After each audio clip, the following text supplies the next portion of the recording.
All right. Hello again, adventurers, and welcome to another exciting episode of D&D Deep Dive, the show where we dive deep into classes, subclasses, and other features of D&D 5th edition to help make you get the most out of your choices.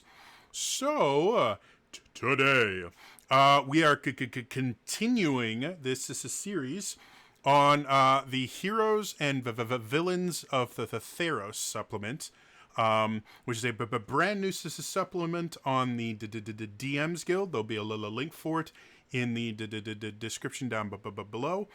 Brand spanking new. It was written by Dael Kingsmail and Jeremy M, because despite the fact that he's told me I pronounced his name correctly in the first video, I actually don't remember how I pronounced it in the first video, because my memory is absolutely horrid. So eventually I will rewatch the first video and figure out how to pronounce it. But for now, it's M. So, hi. Just as a refresher,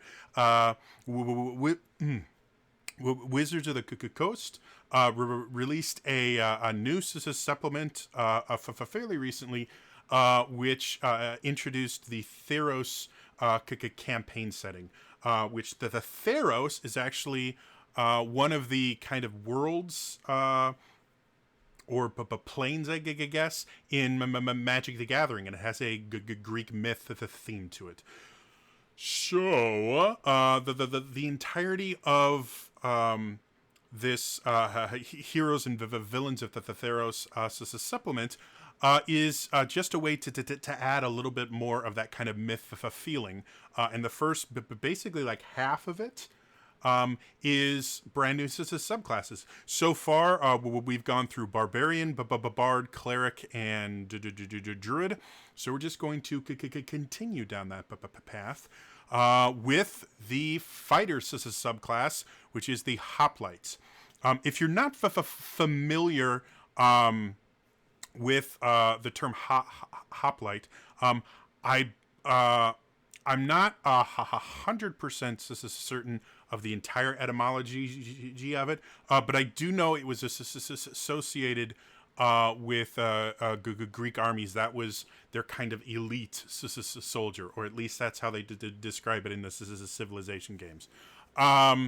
Hoplite is just a really skilled fighter, and this particular fighting subclass does something that you don't really see in 5th edition. It puts a huge emphasis on group combat, specifically melee fighters that move together as a very tight-knit group. I've talked about this many times before.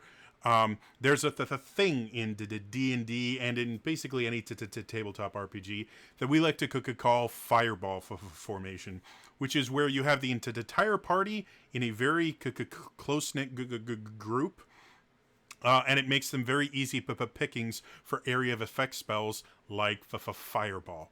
So the kind of general practice in most D&D groups is as soon as combat starts, you spread out. Unless you have some reason that everyone needs to converge on a single target, like you're fighting a boss. But even then, you will do your best to stagger yourself, because there's a lot of area spells that can do a lot of damage. And wipe out your party very quickly.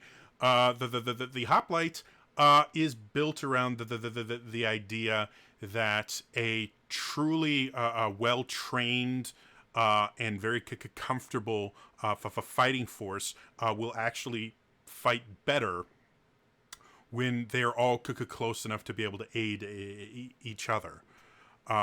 Which was very true when melee fighting was a very large part of warfare in general.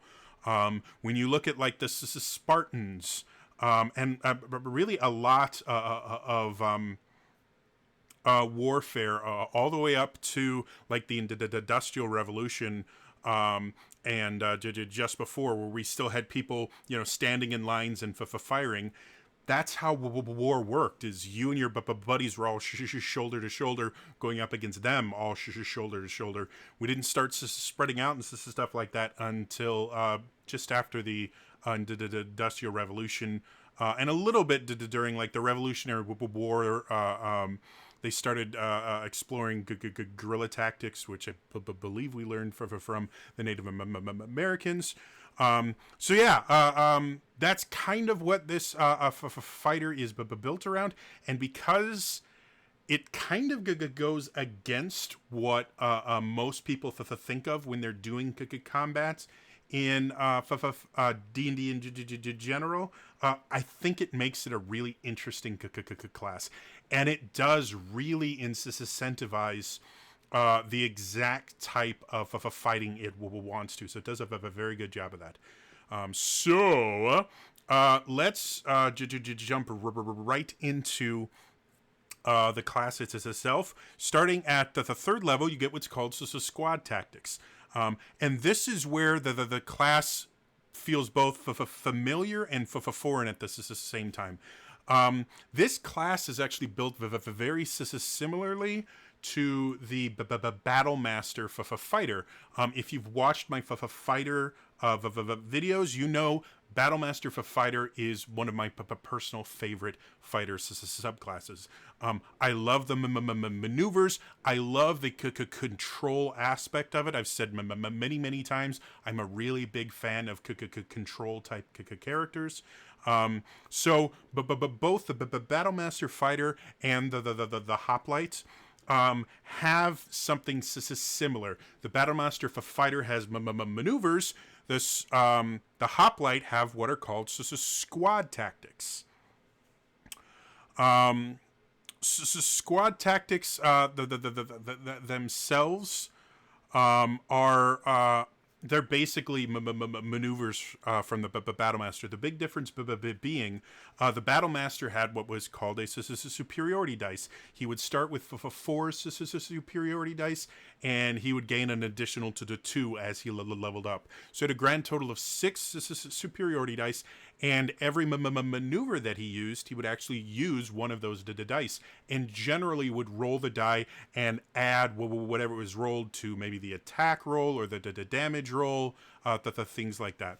Squad tactics, you don't get a die or anything like that. Squad tactics is actually based on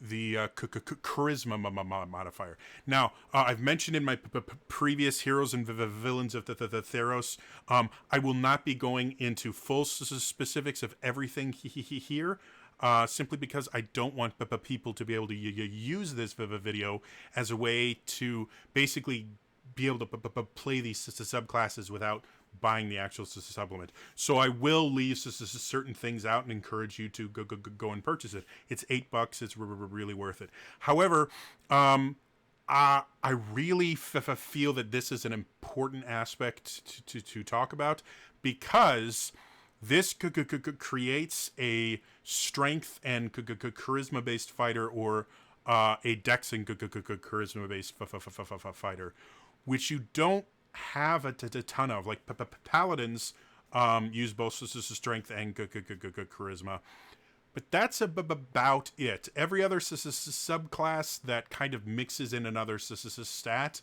will generally do something like intelligence, or something like that. So I like the idea that this gives you a charisma based fighter. And it makes sense when you see some of these squad tactics. We'll talk about the specifics at the end here, because that's how they're listed. But your squad tactics, you can use your squad tactics a number of times equal to your charisma modifier. So at 12 20 charisma, which is where it caps out in 5th edition. You can do at most 5 squad tactics, and you get them all back on a short rest. So again, comparing Battlemaster to Hoplite, Battlemaster gets more maneuvers as he levels up than Hoplite will. However, depending on how you roll your stats, there's a good chance, especially since fighters get extra feats or ability score improvements, there's a good chance that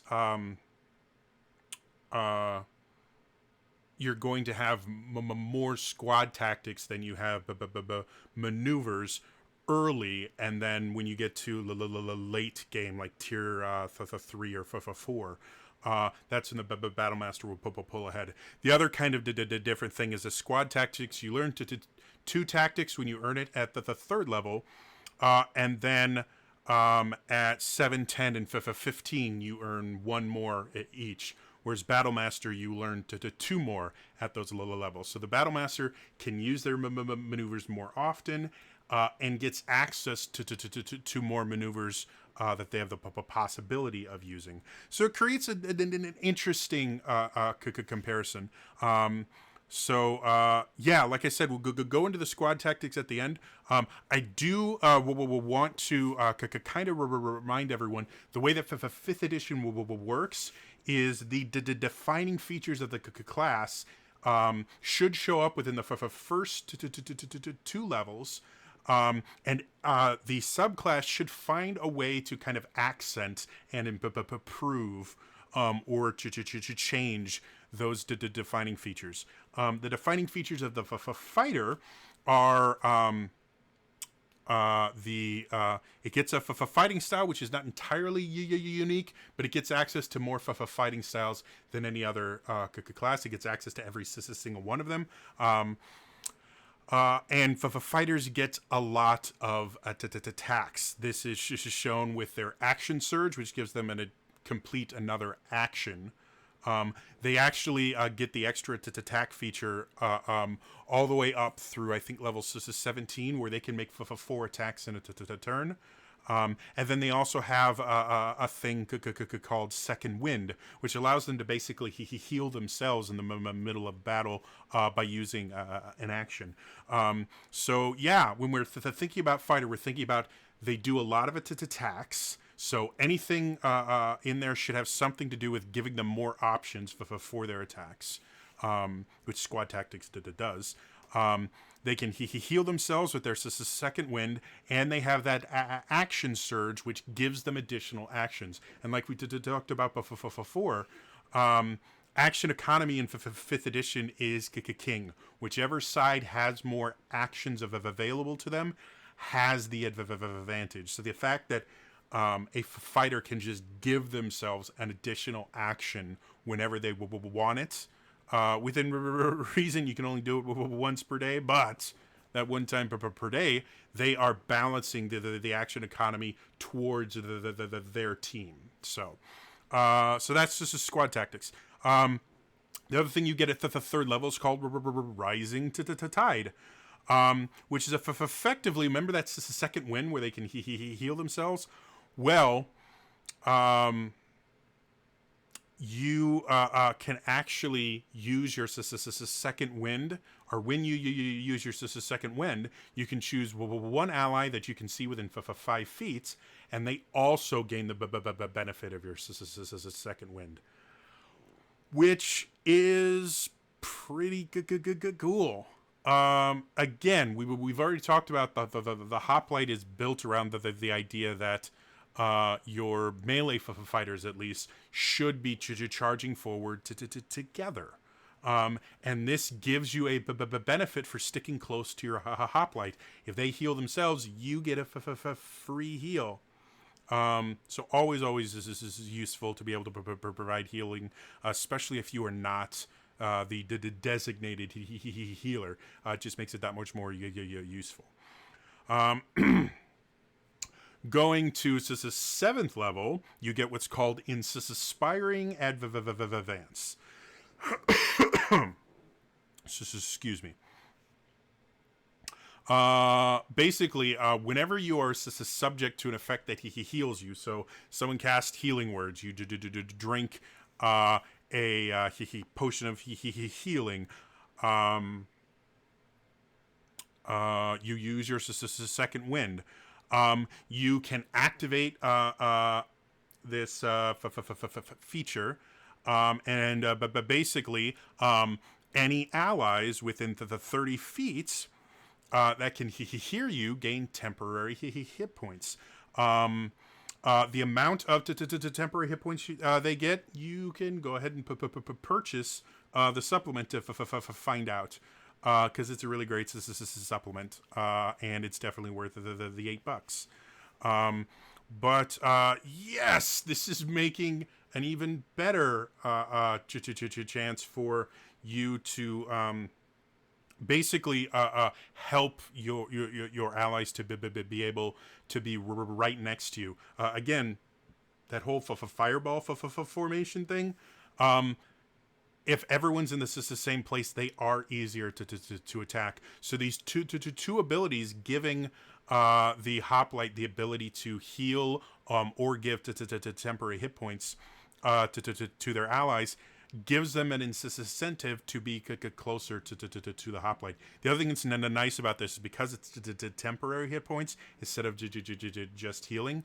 That means if people are at full health or near full health, the hit points that you're getting are never going to go to waste, unless you finish combat and never get hit. Now, this is a one and done thing where you have to finish a short or long rest. But I think with how effective that ability is and how easy it would be to trigger it, I think that makes sense for it to be once per short or long rest. At the 10th level, you get what's called heroic effort, which effectively, if you see an ally drop to 0 hit points, you can use your reaction to take the dash action. And if you do, you must you gotta end the movement as close to your unconscious ally as possible. And you can actually make a melee weapon attack against a single enemy within reach. So, again, action economy, you want to be using every action you can. Every turn, if you can, you want to be using your action, you want to be using your bonus action, and you want to be using your reaction somewhere in your in the round. The more of those you use, the more advantage is put on your team versus the enemy. This gives you a really interesting way to use your reaction, where you can instantly rush over to a buddy. You have a rising tide, so if your buddy is unconscious, you come over, you bop the enemy. When your turn comes up, you use your second wind. They get the benefit of your second wind, so they're now conscious again. And just to help get them up, you can put Inspiring Advance on it, and they're back to fighting condition until like a cleric or druid or even a paladin can give them enough hit points to survive on their own. And you get to make an attack, which is super cool and fun, and might actually use one of your squad tactics. So again, this creates a lot of choices, a lot of cool things that you can do, and gives you a lot of uses for all of your actions. And I just like the idea that they see their buddy fall and they go, no! Zoom! Bash! Slash! It's just cool. Going on, at the 15th level, you get what's called Hold the Line, which is another one that it's just really interesting. Basically, if you have an ally within 5 feet, who fails as a saving throw, you can use your reaction to allow that ally to reroll the saving throw, but they have to use your saving throw bonus for that, which could be good or bad, depending on how you're built. If it's a charisma saving throw, a lot of classes that don't use charisma use that as a dump stat. So and the things that require charisma saving throws are nasty. They really are. However, if it's something like intelligence and you're just a really dumb hoplite, it may not be perfect, but it's still a reroll. This is another one where you can't do it again unless you could complete a short or long rest. For this one specifically, because of how limited it is, I would almost say limiting it to once per short or long rest is a little bit too much. Maybe not tying it to like your charisma modifier, so you can do it for 5 times. Maybe just adding a second one, like you can use this twice but before you complete a short or long rest, because you have to be within 5 feet. They have to use your saving throw bonus, so it is really limited, and it's a really interesting ability, and it really incentivizes exactly what you're trying to incentivize, which is a block formation of melee fighters moving forward as one. So that's my only criticism, is I think that one specifically could be used a little bit more, but it's still really cool, and fits the theme really well. And then the 18th level, the final thing you get for this class is called Press the Advantage. When an ally, you can see within the 30 feet of you, reduces a creature to 0 hit points, the first attack you hit with on your next turn deals additional damage. If you'd like to know the exact additional damage it does, maybe you should pick up this as a supplement. It's $8 on the DM's Guild, and there's a link for it in the description, so check it out. This is another one that's really cool, because it really does kind of emphasize that very aggressive of a fighter style that this whole thing is really built around. The person has to be relatively close to you, but being able to do extra damage, especially by 18th level, you have 4 attacks. So I think you do. I should probably check that before I just shoot my mouth off.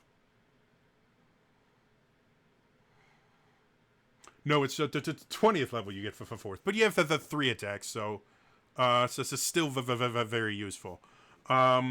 And yeah, it doesn't happen to every attack, but it's the first attack you hit with, and it's a decent amount of damage. Again, I'm not going to say exactly, but it's worth it. And there's no limit to the press the advantage.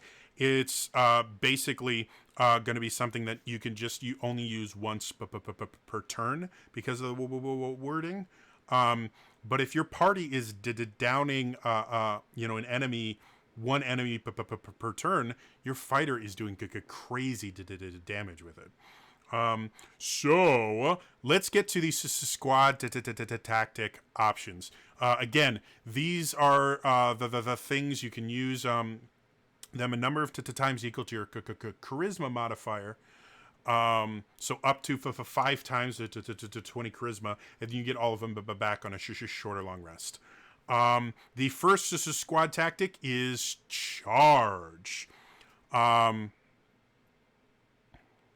Basically, if you take the dash action, you can allow any allies within 5 feet of you to take the dash action as a reaction.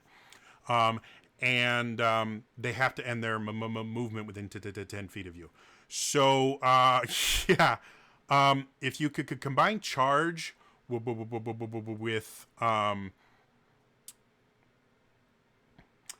which one is it? Heroic effort, where you get to take the dash action as a reaction. You now can do the dash action as a reaction, get everyone around you to do it again, and everybody just charges in.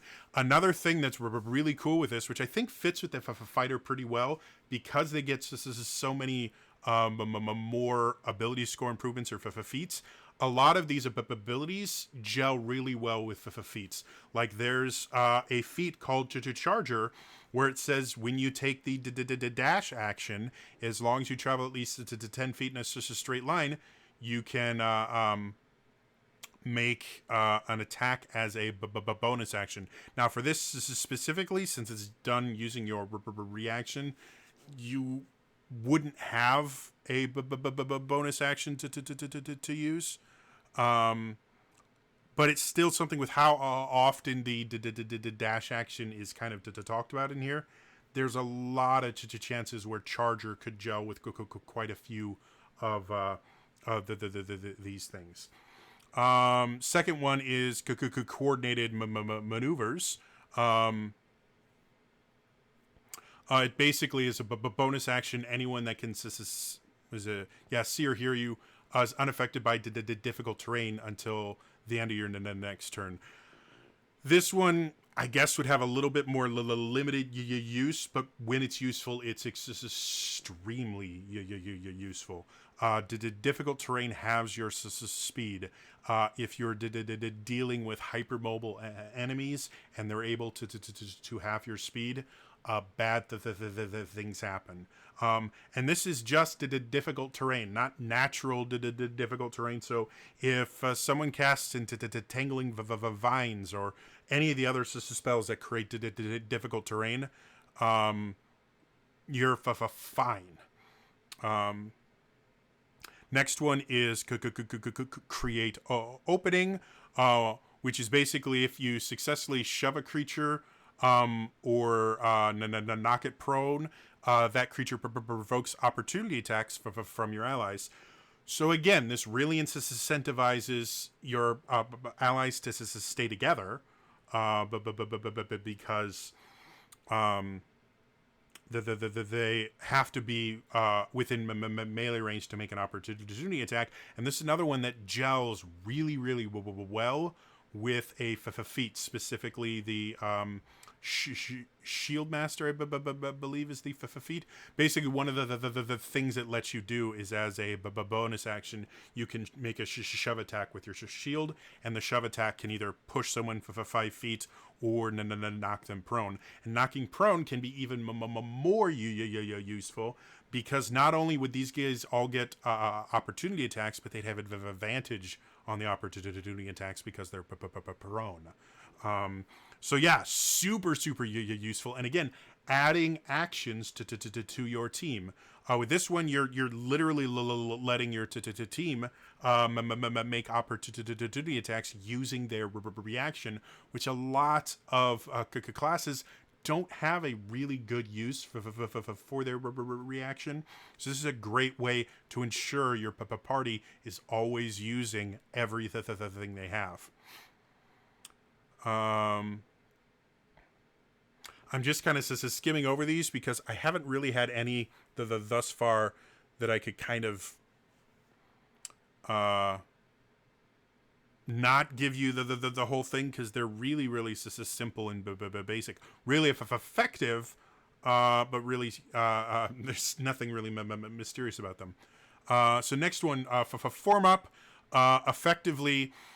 Any allies within a certain distance that you'll have to pick it up in order to find out exactly how far away they can be. As a bonus action, anyone within that distance may immediately move up to their movement speed towards you. And anyone that you use it must end within 10 feet of you. This is a really great one where if you guys have spread out for whatever reason, for form up, slam your sword on your shield, and everyone just comes together and gets ready to charge. Lead the assault is another really good one. Whenever you hit a creature with a melee weapon attack, you can activate this feature as a bonus action. Any ally within a certain distance who can see or hear you, who makes a melee weapon attack against the creature before the beginning of your next turn has advantage on their first attack against it. So this is effectively like a guiding bolts, but with a melee weapon. And again, advantage is a really useful thing. Advantage can give rogues their sneak attack. Advantage increases the chance of crits happening, which especially for classes like paladins who can smite on top of a crit, doing insane damage. Being able to just grant advantage is really useful. Never Surrender is another one that's really useful. It's an action, so it's a little bit more of an investment than the bonus actions we've been talking about. But when you do it, any ally within a distance that can see or hear you can use their reaction to make a melee weapon attack. Let me say that again for those in the back. Any ally within a certain distance that you can find out if you pick this up, link in the description down below, can use the reaction to make a melee attack. This is even what's useful in different situations. If you are scattered for whatever reason, or that's just how you're used to doing this, being able to grant, let's say you have, a fighter, a paladin, and a monk, and they're all in different spots, just give them a reaction attack. It, again, is adding significant numbers of actions to your side of the combat, which is always is useful. Rapid deployments. When you roll an initiative and you're not surprised, any allies within 5 feet can add your charisma mod to their initiative roll. Really nice to be able to act before the bad guys. Maybe you take a few out. Scatter is the opposite of form up, and it's really cool. The effect of it, anytime you can make a dex save to take half damage and you succeed, you can use your reaction to take no damage, so kind of an evasion style thing, and immediately move half of your movement speed. In addition, if you make this as a save, any allies within 5 feet, so again, fireball formation, can use their reaction to immediately move up to half their movement speed and gain advantage on their dex save against the effect. So, how I keep talking about fireball formation, how it can kill your party? Well, this is the answer to fireball formation.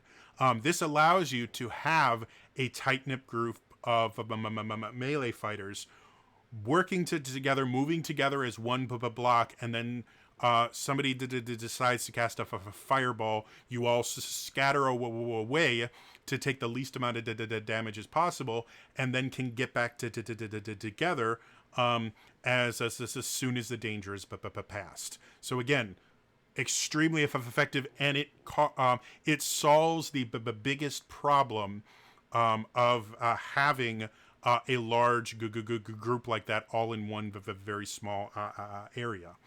And the final thing you get is called just a shield cover.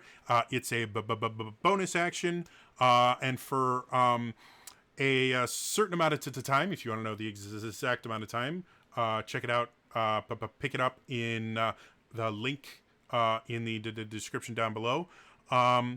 But for a certain amount of time, you increase the armor class of any allies within 5 feet of you by 1. The effect ends early if an individual are no longer adjacent to you at the end of their turn, and you have to be using a shield. So another really nice thing is you can actually make them harder to hit. An increase of 1 for your armor class doesn't sound like a lot, but it is. It decreases the chance that you're going to be hit in general by at least 5%. And depending on what your armor class already is, can make the difference between hit or miss really often. So yeah, a little kind of a little long, but it's a complicated class because of all the squad tactics. Overall, I love this class. They had the idea that they wanted to make, a close-knit melee fighter group kind of combatant, and that's what they did. They offered a lot of incentives for people to stick close in combat that don't really exist in 5th edition. And they solved the biggest problem of staying that close, which is fireball formation. And with scatter combined with things like Rising Tide and Inspiring Advance, you really have a good chance of being able to basically sustain fireball formation and not get wiped out. So really, really cool.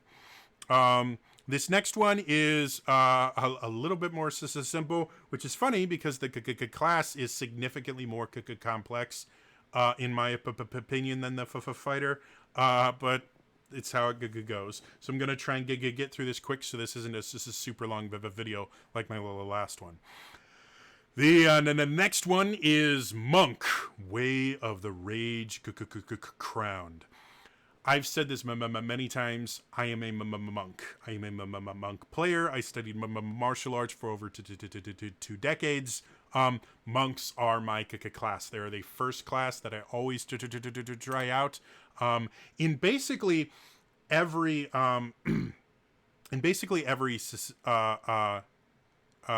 RPG that I play, whether it's the tabletop or video games, I always try to make them a monk because I really like them. I love martial arts. I love just the cool, crazy stuff. I affectionately call it crazy monk shit. And I will say that at the table, I remember one specific incident where I was playing a higher level Shadow Monk, and it was in an epic, which is a multi-table event where you have multiple parties all trying to work together to conquer something. And we were in this crazy kind of ship or something, and it had multiple levels and stuff like that. And so everyone else was like, I'm gonna go over here and do this, or I'm going to cast this spell. They're like, really basic. Gets to my turn, it's like, okay, I'm going to bamf over there. I'm gonna run up this wall. I'm gonna flip up, and then I'm gonna run along this and do this. And the DM just looks at me, and I go, crazy monk shit. And he's like, oh, crazy monk shit. I failed at. I was supposed to run up a wall where there was like an overhang. I would run up the wall, grab the overhang, flip up, and then do stuff. I failed my check to flip up, so I just fall down, which was like to 20 feet. When I hit the ground, I go, and I take no damage. And the DM just looks at me. I'm like, crazy monk shit. And he's like, oh, crazy monk shit. So I love monks. I really do. This particular monk, I love the idea of it. I think that the execution just falls just slightly off, because I'm going to teach you a couple new acronyms. They are MAD and SAD. MAD stands for multiple attribute dependent. It describes a class that needs 2 or more attributes to be pretty high in order to be effective. Sad is a single attribute dependent. To kind of give you an example, your base like champion fighter could very easily be sad. All they really need is strength. Constitution is useful, but they already have a decent hit point pool no matter what their con is.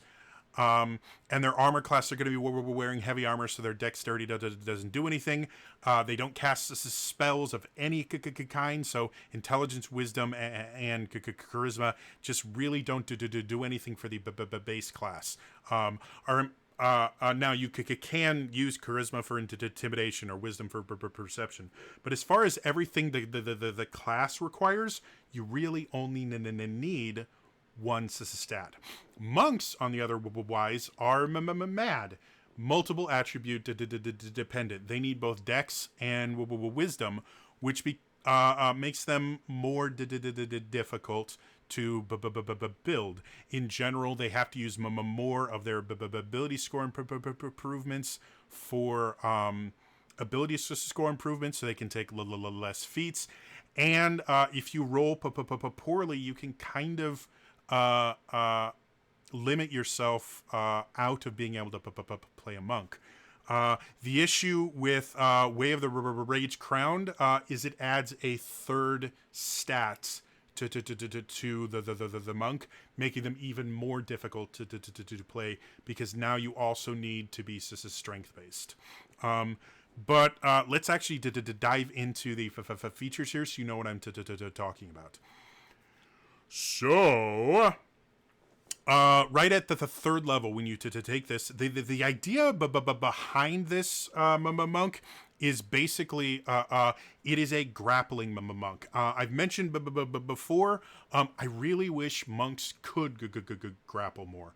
I think the rules for grappling I'm not particularly fond of, and I would love to see a class feature or a subclass feature or a feat that allow you to use the dexterity to grapple. Because in actual combat, strength is really useful for grappling. You can't deny that. But just as useful is dexterity. Specifically knowing how to leverage things, doing things like arm bars and joint locks and the things like that. All of those require just as much, if not more, dexterity than they do strength. The ancient Greeks actually had a form of grappling called pancration, which Dael talks about in her video. I actually learned about pancration years ago due to a TV series called it's like Fights something, and it was about these two martial artists who basically would travel around the globe, and they would learn a new martial art over like a week or two or something, and then they would fight a master and just see what they could learn. And they actually learned pancration, which is an incredibly aggressive wrestling style, where not only do you have these big like Greco-Roman wrestling is what a lot of people think of. Greco-Roman wrestling is like really tame pancration, because you'll have these holds and it is really beneficial in pancration to be very large and have a lot of mass. But they also have eye gouges and strikes and things like that, making it a very effective martial art, whereas pure wrestling can be defeated by someone that's really skilled with striking, who can prevent you from getting a good grip on them. So so that's what this is meant to emulate, is the pancration grappling style martial art. But basically, we're going to Overpowering Might, and you get it right at level 3. And when grappling a creature, you can choose whether it must use strength athletics or dexterity acrobatics when attempting to escape your hold. If you're not aware, for grappling, in order to start a grapple, you have to make a strength athletics. It's one of the reasons why it's so hard for monks to grapple, because they already have dexterity and wisdom. A lot, and they generally are going to need constitution as well, because they're going to be getting hit a lot. A lot of monks lowball their strength score, so making them do a strength athletics check, they're generally going to lose a lot of the time, especially if they don't have it trained, like mine doesn't have it trained, because there were so many other things that would be more useful to him, since he doesn't have a good strength stat. But to break from a grapple, you can use strength athletics or dex acrobatics, and that's another thing that makes it very hard to make a grapple as a monk, because if you do find someone who has a low strength score, they may have a really high dex score, and they're still be able to get out of it. So this is nice, because you can basically kind of force them to use the score that they don't want to use. Which is great if you could grapple. Again, the big issue for monks is they don't have a way to start a grapple and succeed reliably, because they just can't give that many points into strength when they need dex, wisdom, and constitution in order to be viable. But there's more to this than just that.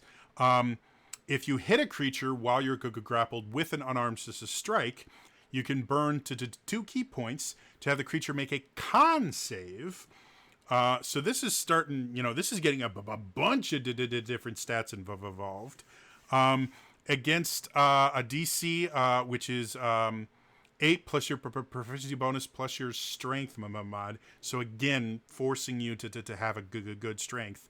And if it fails, you can impose a 1 of the following effects.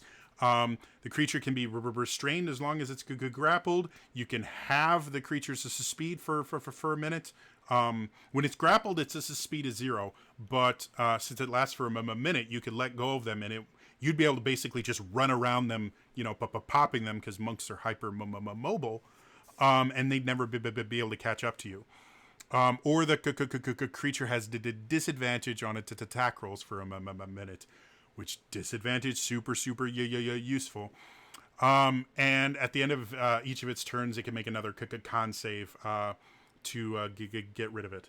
So yes, this is a really cool thing. I love everything about this except this is a strength requirement, because a strength-based monk is really hard to build, and you have to make a lot of sacrifices.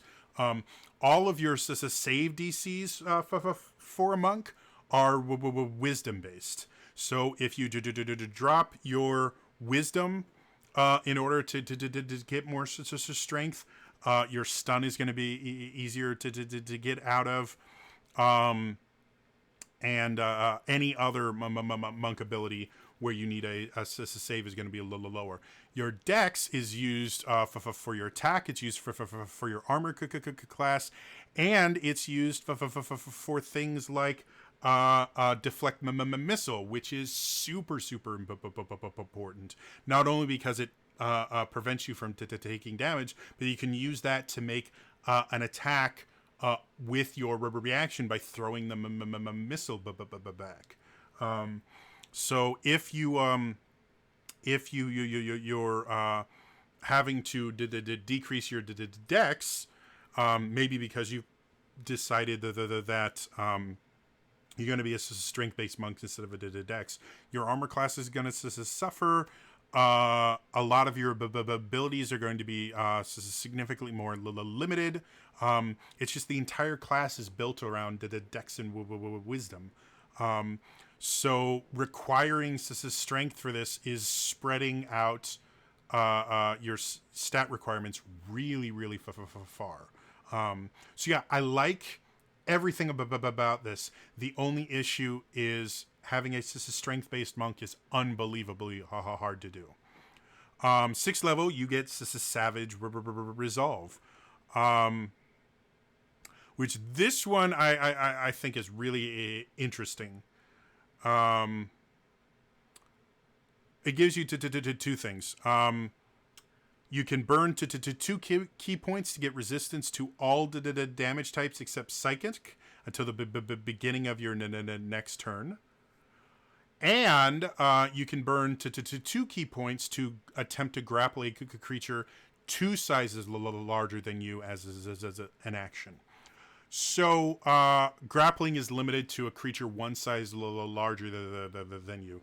This lets you grapple even larger creatures, which is great, but really, really large creatures have high strength or dex scores, sometimes both, and you still have to rely on your strength to do this. Resistance to all damage for 2 key points is really good. To the point where that is one thing where it could be overpowered. This would be one that I would want to see it played over at least a few sessions, if not like a couple months, just to see if it's really balancing the game. It is nice that it's a bonus action instead of a reaction, because bonus action means you basically have to anticipate it, whereas reaction means you can just use it whenever. And monks are very bonus action heavy. They have a lot of different things they can use their bonus action for, including things like patient defense, which gives everyone disadvantage on attack rolls. So this does give you a nice kind of choice of, okay, do I want to just make it harder for them to hit me and hope they just don't hit me? Or do I want to make it that if they do hit me, it's not going to do as much damage? And those abilities are going to be useful in different situations.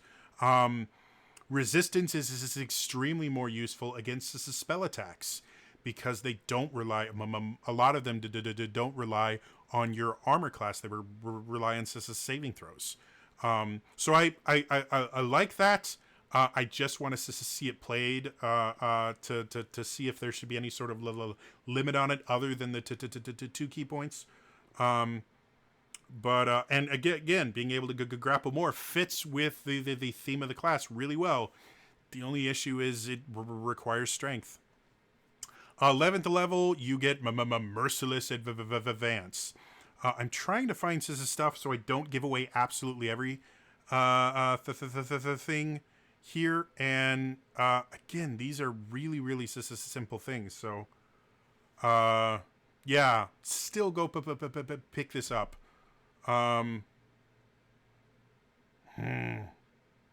So anyway, Merciless Advance, beginning at 11th level.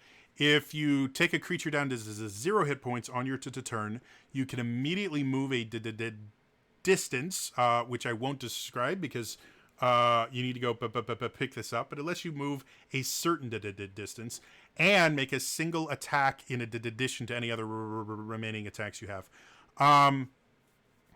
Wording wise, I would probably get rid of in addition to any other remaining attacks you might have, and change it to and make a single attack, parentheses, no action required, because that's just how they phrase it in 5th edition. But it's the same basic thing. You get an extra attack if you reduce a creature to 0 hit points, and you can move a certain distance with that attack.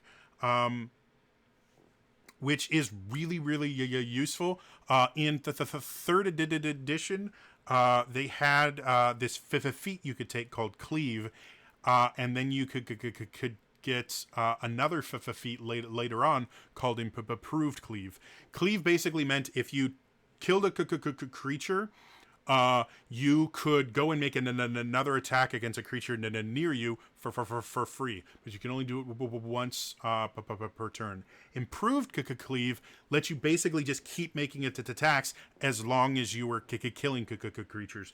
And it turned, especially barbarians. Barbarians were really good at it. They would just improve Cleave through like 7 orcs or something like that. Like they would literally dive into the middle of a group and just start cleaving away.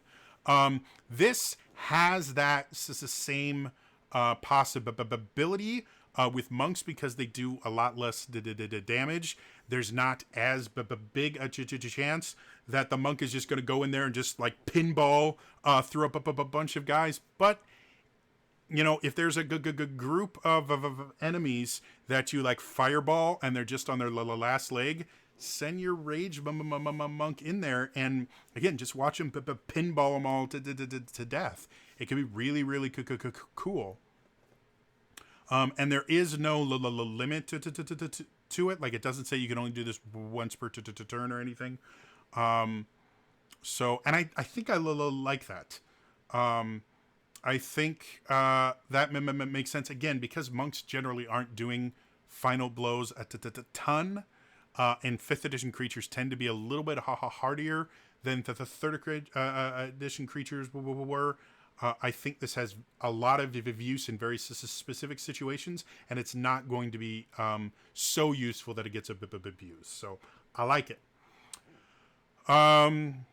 17th level, you get Surrender to Slaughter. It's cool. If you successfully deal 10 or more damage to your target when you use your reaction to make an opportunity attack, the opportunity attack does not use your reaction.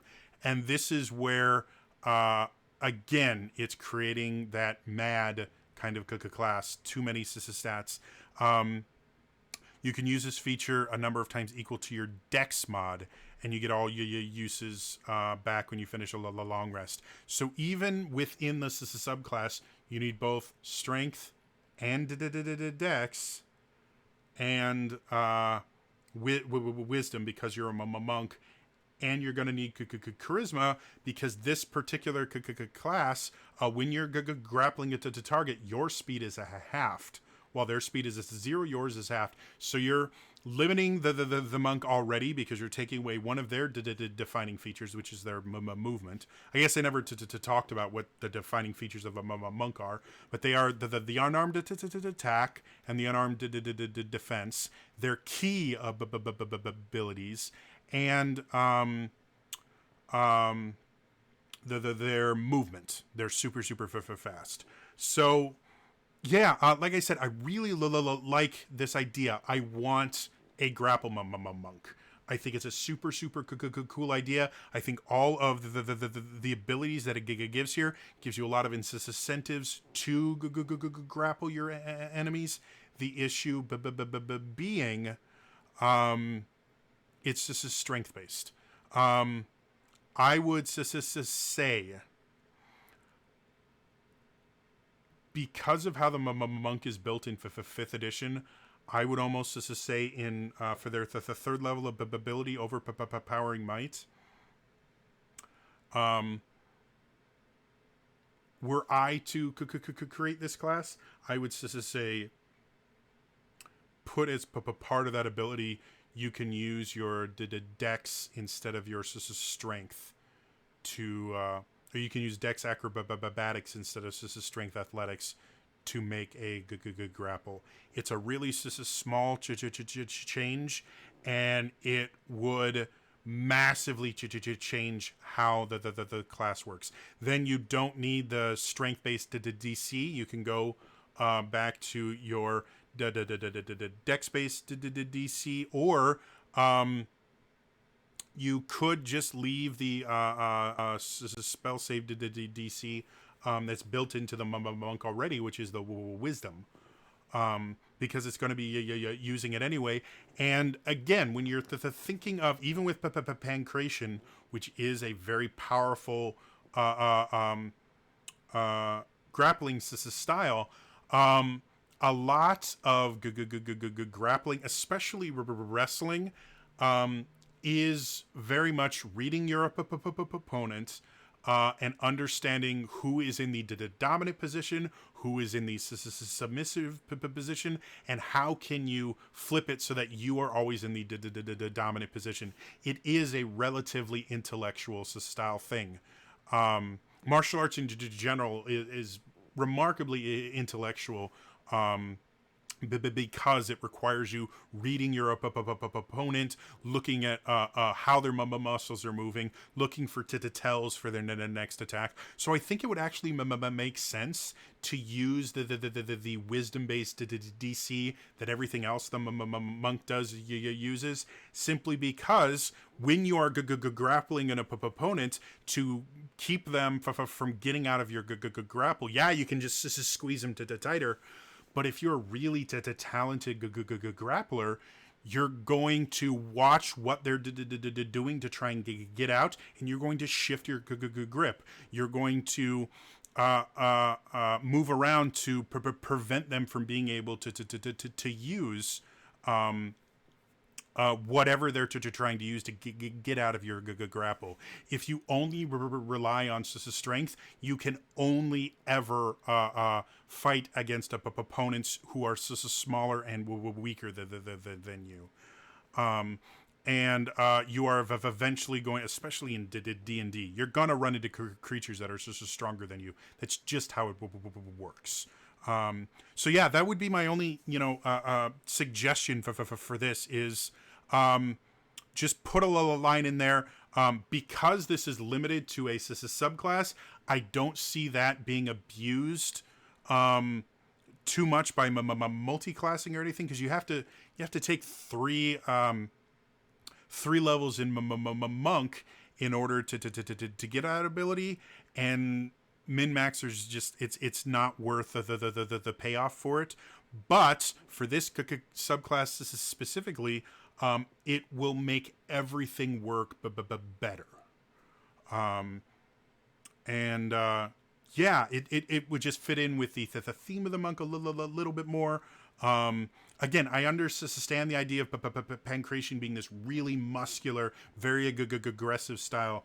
But you can be just as aggressive without being massive and just using your strength to overpower your opponent.